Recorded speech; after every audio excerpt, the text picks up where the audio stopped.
thank you for the invitation. It was kind of a last minute, but I'm very happy to talk about this. I'll talk about going from an idea about how a material functions to synchrotron X-ray beam on the sample, and also what in-house analysis we needed to write the beam time applications, and also kind of the logic of why we even needed the synchrotron X-rays, because that's always, yeah, it can be used for a lot of things, but when do you actually need it? Let's see. So for us, I'll start a little bit with the background. Why do we bother with ash fractions at all? Which key laboratory techniques did we have to use along the way? I'll pick up some mentioning on why they were kind of critical. I also want to show something that maybe not all of you have been doing, experiments at an industrial scale, where you tested something or theoretically like this should kind of work, and then you go to something that works at a ton per hour scale or even larger. So that's it's always nice to show that that's actually feasible, and also how that created samples that made us move also to large-scale research infrastructures. So I'll also show some brief results from what we're doing and also the ongoing work in evaluation of that. But why did I end up with the synchrotrons? Well, for me, it was kind of looking at where I wanted to do research and the planetary boundaries and what scientific efforts I find interesting in that. When we look at the planetary boundaries, I think many of you have seen different versions of this paper. I think the first one came out in 2009, if I recall correctly. We see many different things that actually, where human activity actually expands beyond the planetary boundaries. Currently, I think it's we're beyond 6 of those. One that I've been quite interested in is phosphorus. As you know, it's prevalent in all living matter. And currently, it's commonly applied in water-soluble form when it's used by humans. And that's creating a lot of issues, not only with phosphorus, but since it's typically ammonium phosphate, you also see the nitrogen leaching.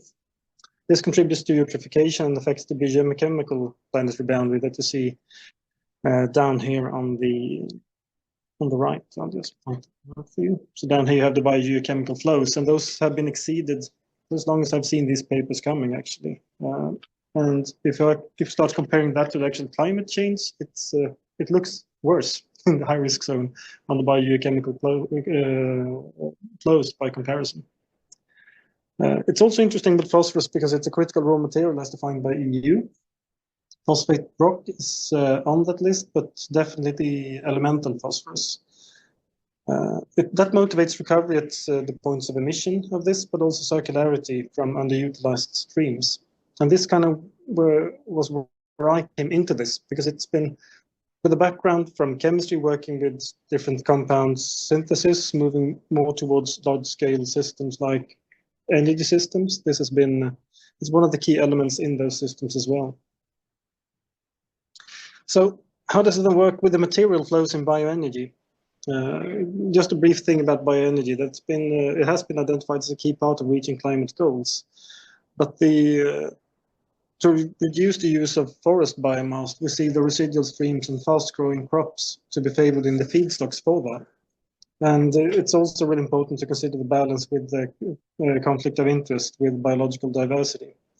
And that might lead to, you have smaller areas that actually are related to bioenergy, but you use more of that, you have a higher intensity in the use of it.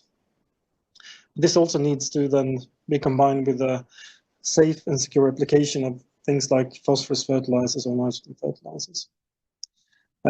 Another benefit of combining this with bioenergy is that it also provides a point for stabilizing carbon over longer terms. We can have fixed carbon in combination with carbon capture and storage or carbon capture utilization.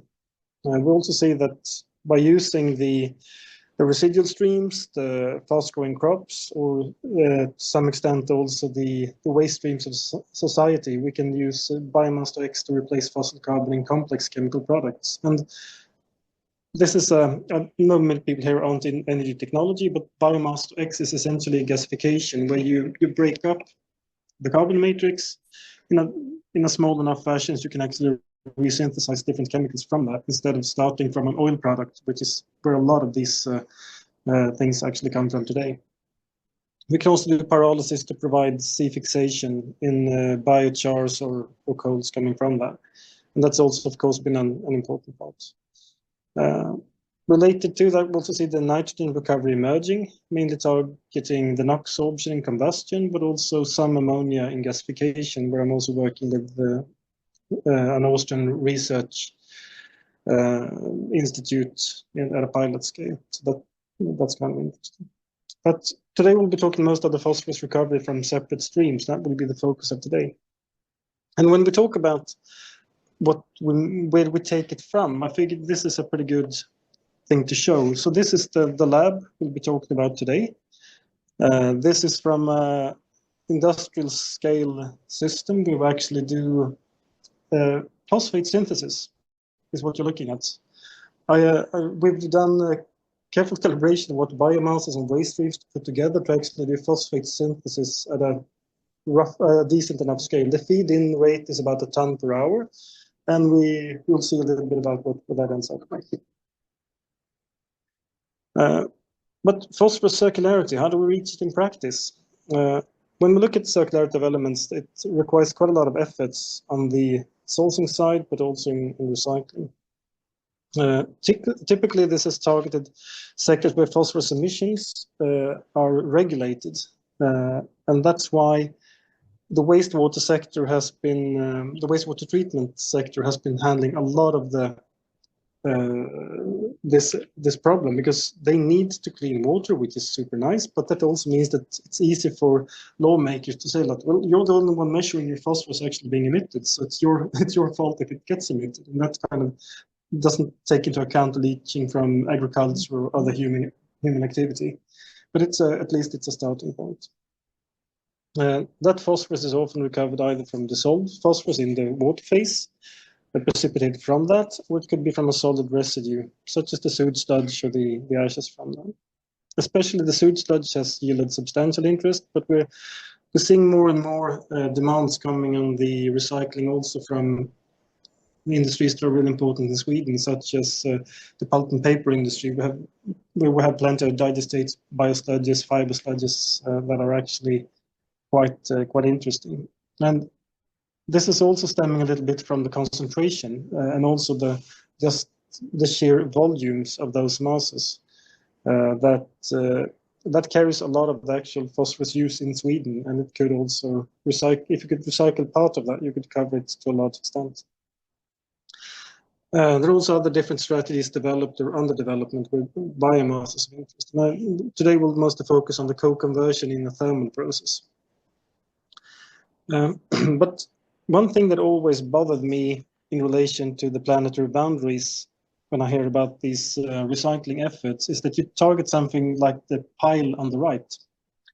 That's precipitated ammonium phosphate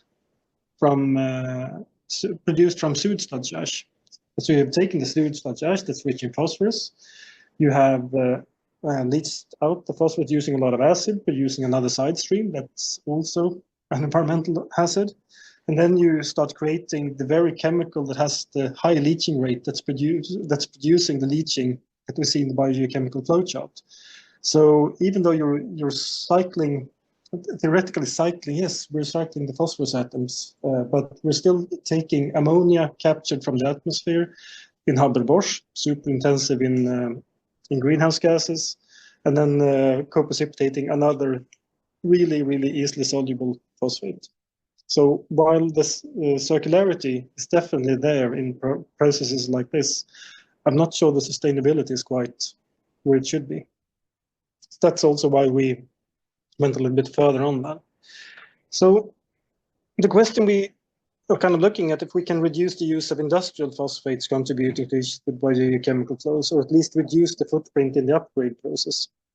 And that could be that we, in the thermochemical production of ashes that are used for this, either produce an ash that's good enough for direct use together with plants, although you need to supplement with nitrogen, of course, because we will send the nitrogen in a biomass up in the flue gas. Or it's just more predictable what actual phosphate you have in the ash, so you can improve the upgrading process to something like ash to phos by using less chemicals at least. So you can actually go towards that. So this is kind of the basis for a lot of these investigations.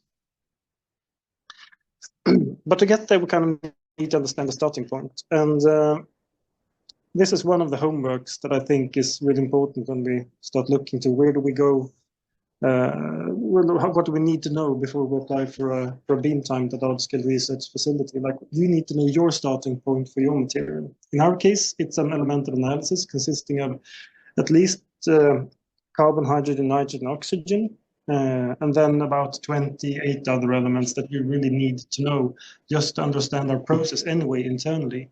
But a lot of those are also regulated if we want to use the ash later. So we need to track where they go in the process also.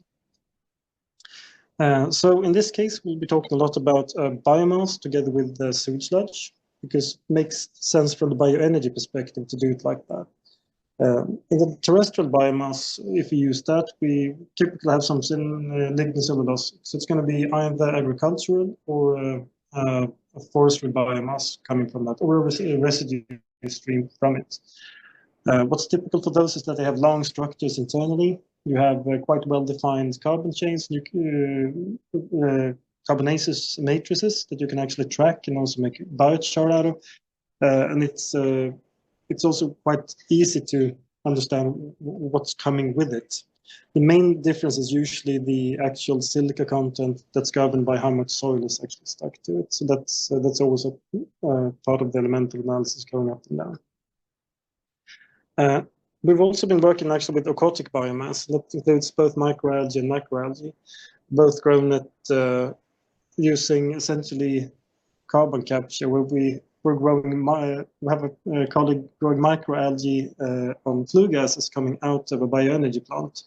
So it uses the CO2 coming from the plant together with the wastewater, and then it can actually grow microalgae from that, and that could be used both for upgrading and later for the thermal conversion.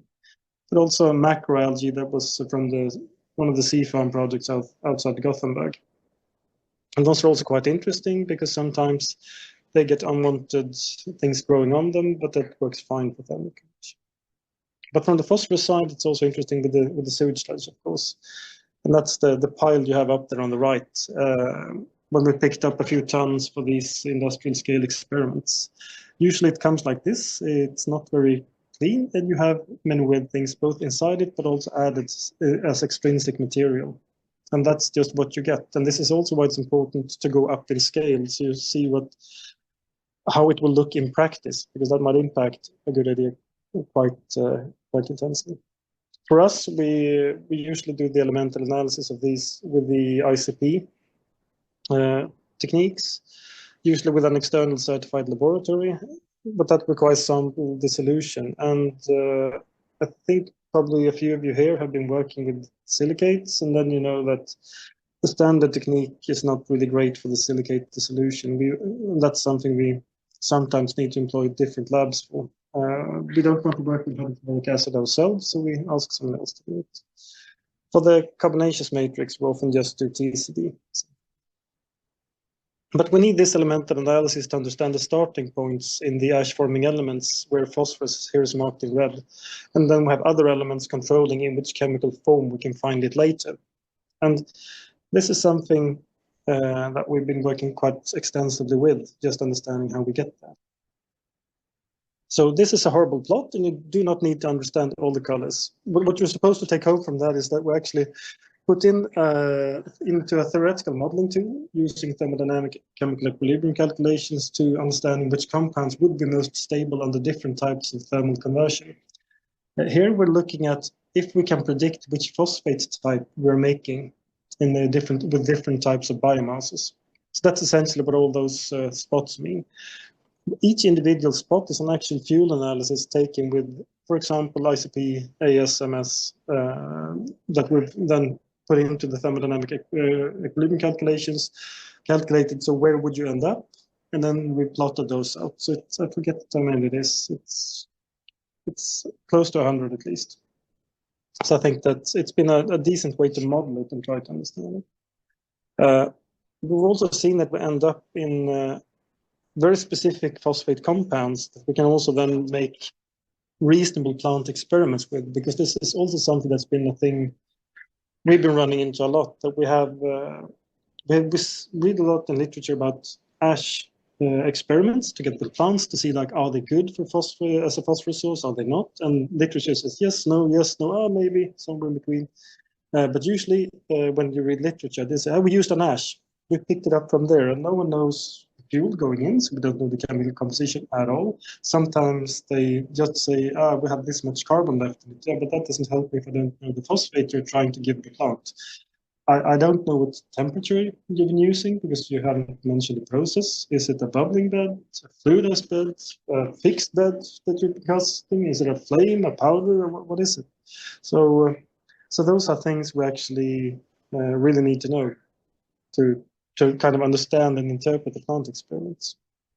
But anyway, after all these calculations, a lot of thinking and some smaller trials, we realized that maybe we could actually do a phosphate kind of design in ashes, just driven by these fundamental thermodynamic chemical equilibrium forces. Because if you know what elements you put in there, you can actually see what compounds the ash will try to form if it was left there for an infinite time. And that's quite neat. And I want to go back to the small points here, because then you have on the left-hand side, that's where we only have a biomass. And then you see on the right-hand side, if I have, for the same kilogram, 100% of sludge. And then you can adjust a little bit the chemical composition of the ash by just moving the fuel blend back and forth along those lines.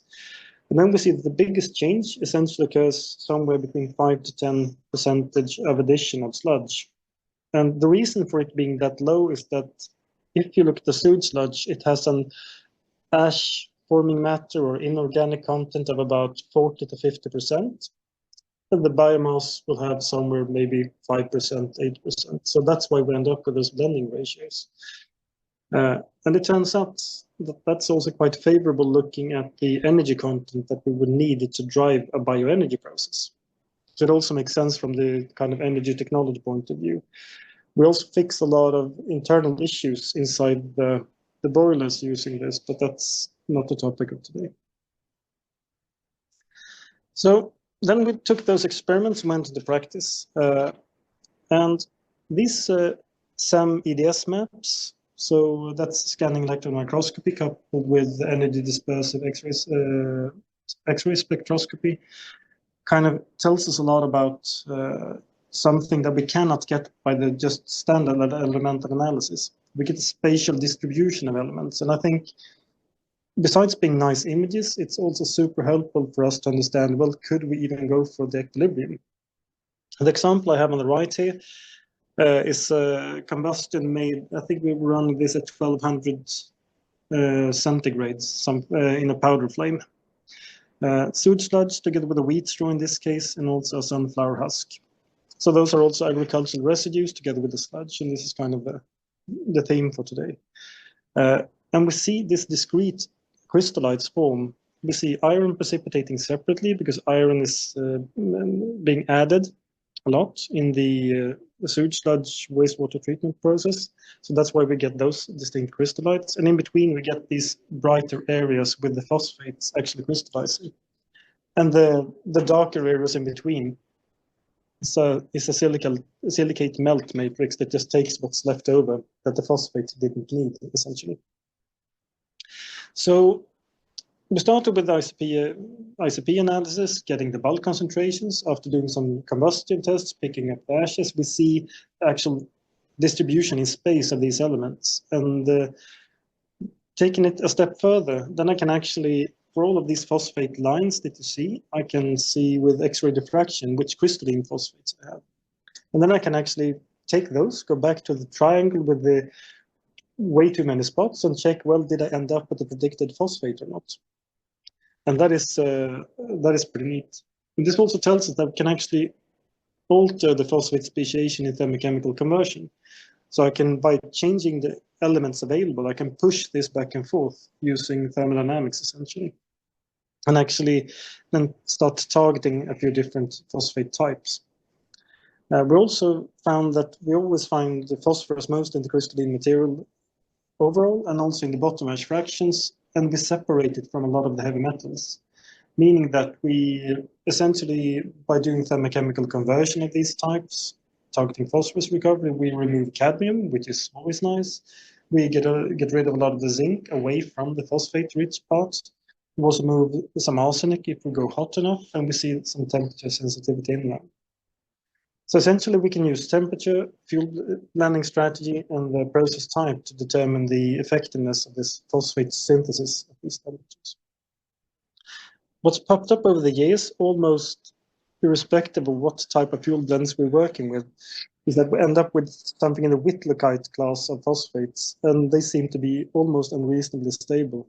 And I've written out some formula that we've kind of been using over the years for that. Because with X-ray diffraction, we always see a Whitlockite. And then when we start looking in the SEM-EDS for the actual elements that's co-located, we see, well, it doesn't match the actual Whitlockite. That's the only reference we have with X-ray diffraction for matching. But when we tweak the unit cell in Whitlock refinement to actually do the quantification, we also see that, well, there's a slight change in the unit cell, and then you can accommodate some other cations in there. But we always end up essentially with this 7 phosphate groups, and then you throw a bucket of cations until it sticks, and then you get end up with the Whitlockites. And that's pretty funny because it's it's also nice to target something that kind of wants to exist. And talking about those phosphate types, I would say that the orthophosphates really dominates when we look at ashes. And I think that's also been the case historically, as a lot of the work that's been done has been performed on woody type biomass. And again, here you shouldn't remember the numbers or anything. You should just see that there's a slight kind of slope on the green lines going from a lot of the phosphate, and then you get it through the middle and down here. And when you go from the top left corner here to the bottom right, we have an increasing phosphorus content in the fuel going in. And this is kind of something that we can also then use to tweak a little bit which phosphates we actually form.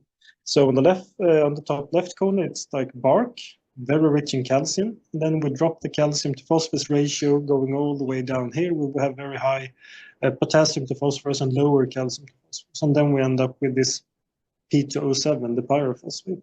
So this is also something we can use then in the overall concentration. So it's been interesting to see that, and this means also we use the alkali in the fuel blends also to change the Whitlockite to include more alkali. That also means that we get more promising results in plant experiments. I mean, it would have been nice if we ended up with pyrite metaphosphates, but that's mainly present in husk, rather high phosphorus biomasses. And then we likely will kill the thermochemical process because they have much lower melting points when we start mixing in elements. So essentially, we have a sweet spot a little bit around some of the orthophosphates. We'll get a mix. But then we kind of want to reach for a meaningful scale. I mean, bench scale experiments, they provide valuable input for building models. We can also see the feasibility in actually changing what compounds we make. We know we can build useful orthophosphates, but if we actually want to make an impact on the phosphorus recovery, it kind of needs to happen at a ton per hour scale when we talk about thermochemical conversion.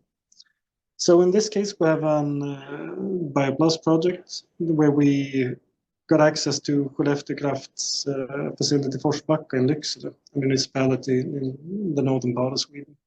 It's about 10 megawatt thermal input maximum. And it's always interesting to go out for these types of experiments when you go to meaningful scale, because first of all, I mean, when we run this, we don't only use it to provide a nice ash that contains the phosphate we want. We also provide the community with heat and that they need. I think we had -20 when we ran the campaign during this time. So actually do something useful. But it's also, if you screw up the experiment and actually, because you can actually physically kill the boiler by doing these experiments, you also burn the rest of your career. So it's fun experiments, very exciting. So that's you might never be allowed back to a boiler again if you screw it up. So it's very interesting. You kind of need to trust your chemistry going in, and also need to convince them. And that's also why it's nice to have these, let's say, the analytical results you already created at home with other techniques and seeing yes, feasible models. We believe in this, and then you need to convince someone to let them play their toy that's worth 50 to 100 millions. It's always nice. So let's go big. So when big for me, that means about, we're feeding in, this was running at only 2.5 megawatt thermal input. So we were running this phosphate synthesis with barley straw and 5% soot sludge, feeding about 1 ton of fuel per hour. We only had fuel enough to run it for 4 hours straight, some co-combustion with woody type fuel. And then we stopped the process. And in this case, since we were running for such a short amount of time, short for thermochemical process anyway, it meant also that we could go in and pick up all the bottom ash we found. So then it was up to essentially me and some colleagues to go in and pick up all the ash that you see lying here on the grate. We have the bottom ash in the thermal conversion. This is where we then picked up the samples. Taking it up and taking it out, essentially we ended up with ashes looking something like this. You see it's, we have some melt formation in that. We have some smaller particles, but it was fairly easy to break by hand. And this was also a critical thing when we talk about the feasibility from the bioenergy perspective. Because if we want to integrate this type of phosphorus recovery in these type of plants, it needs to be feasible for them to even run these type of combustions. And that's essentially what we showed here. So they were quite happy at the energy side of things. That's always nice. So then we took those, went home again, did some EDS mapping, and there we see this segregation of certain elements. It doesn't pop up super clear, but I think, especially for the right-hand side, we have some black spots in the silicon map, and that's pretty much where the phosphorus pops up at higher concentration. So we see this segregation and crystallization of phosphate separate from the silicate matrix. But then on the BSE image, we also see that it's quite a compact material, and that will tell us a lot about how do we need to pre-treat it if we want to use it for plant experiments later, because, I mean, plant roots will not easily penetrate the silicate matrix that's several millimeter thick, so we need to do some pre-processing for that and also open up. But still, we could affect the actual phosphate contents coming in. So that's the electron microscopy again. Then from there, we start looking at the distribution of the different phases, and we see this kind of nice purple map of phosphate and then some silicates, some iron-rich parts. So again, we see the segregation and also quite nice crystallization out from that. So it kind of resembles a little bit some synthesis maps we see sometimes. So this is really nice base background when you want to go for a beam time application, because you can actually show that you know where your elements are, you know what compounds you have a segregation of them, you know something about the structure going in.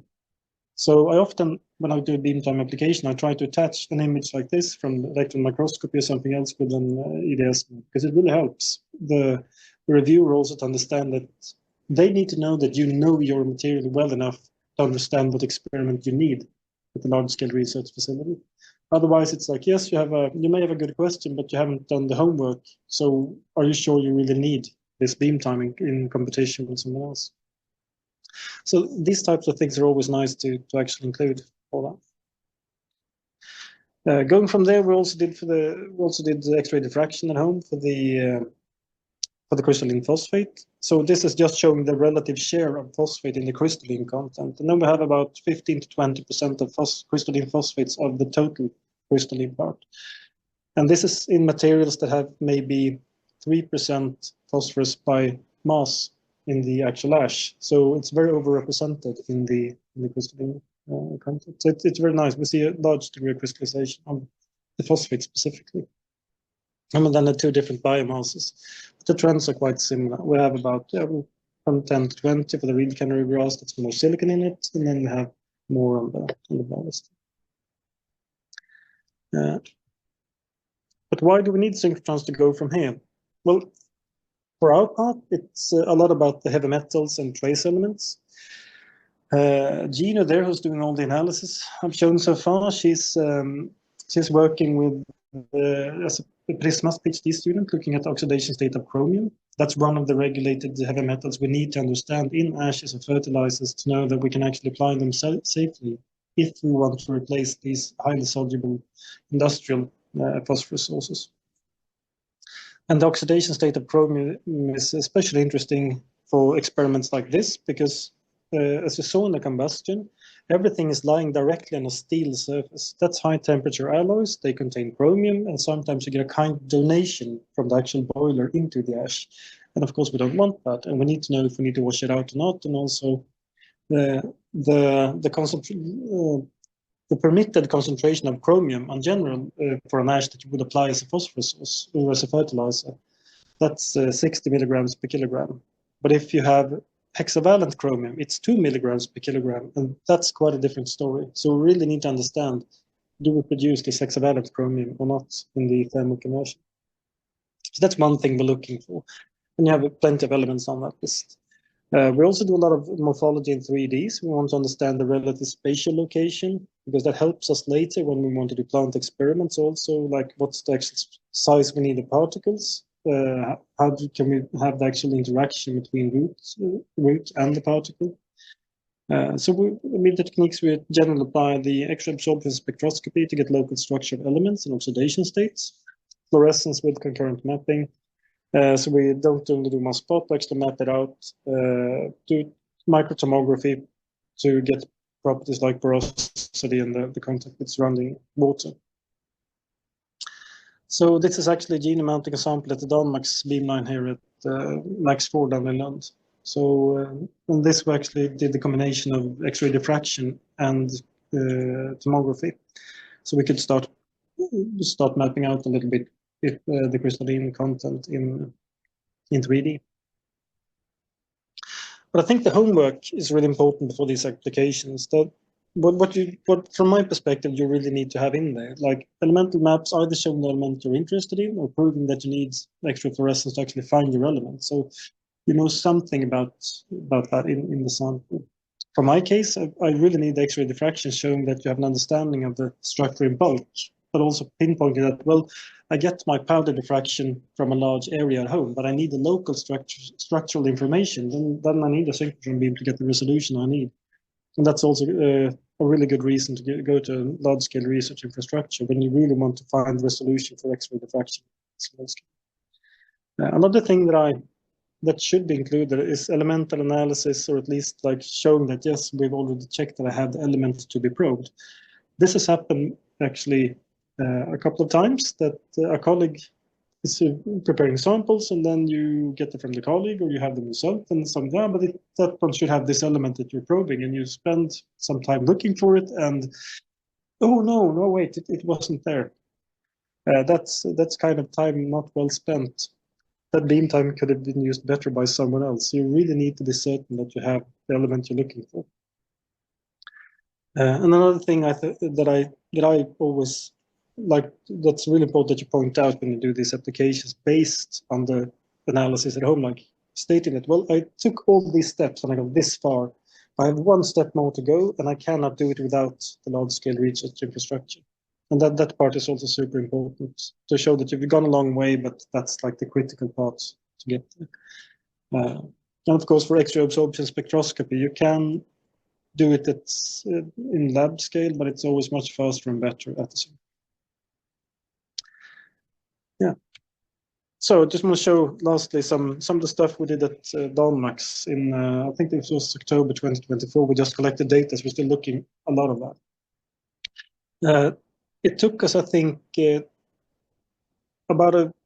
discussed this with the staff at Danmarks at least for a year before we finally got there to do experiments. And this was because the ashes contain both amorphous and crystalline material. So knowing that you get good diffraction when you're looking at a volume at 20 microns and actually seeing diffraction, that's not super clear. And also, we do know that we can have about 10 to 15 crystalline phases present at high concentrations in a single sample. That's also a bit of a challenge if you want to pick that up. But what we did is, since we had good diffraction from home, we could actually then say that, well, these peak locations should be good enough for us to actually identify certain compounds using the XRD-CT. So then we could use the diffractograms you see down here on the right, that's collected at Danmarks, and then at home we had identified different peaks that we wanted to check out. We think this peak is related to iron, or the hematite that we always get because due to high iron content. And we think this peak is probably the Whitlockite, the phosphate we're looking for. And then you build a 3D map for those specific peaks. And then you can actually say that, yeah, we have the separate distribution. We see how close they are to the particle surface. And you see here also that there are internal pores. We can talk, then we can determine, so how far away from the pores that could have a connection to the surface and have water interaction do I have my phosphates? We can actually make a measurement of that at this, now this is at 20 micron resolution, so it's not great, but still way more than we ever had before. So to overlap that, we've been working quite a bit on this AI-assisted image interpretation just to go through all the data we have and also connect it to the SEM-EDS data we have that's at a much higher resolution. Because then we can also start moving those back and forth, create good models so we can actually start building better understanding in 3D and also improving the understanding of mountain differences. So I think that's all for me. Wait, plant experiments are actually promising. I forgot that. That's super. I got data from that yesterday. Super happy to hear about that. We're working with a group in Luleå on that. So we see that actually phosphates do work. But the chromium was high. So we did set the steel on fire. So we're heading to Balder for X-ray absorption spectroscopy. Down there. There we go. Thank you.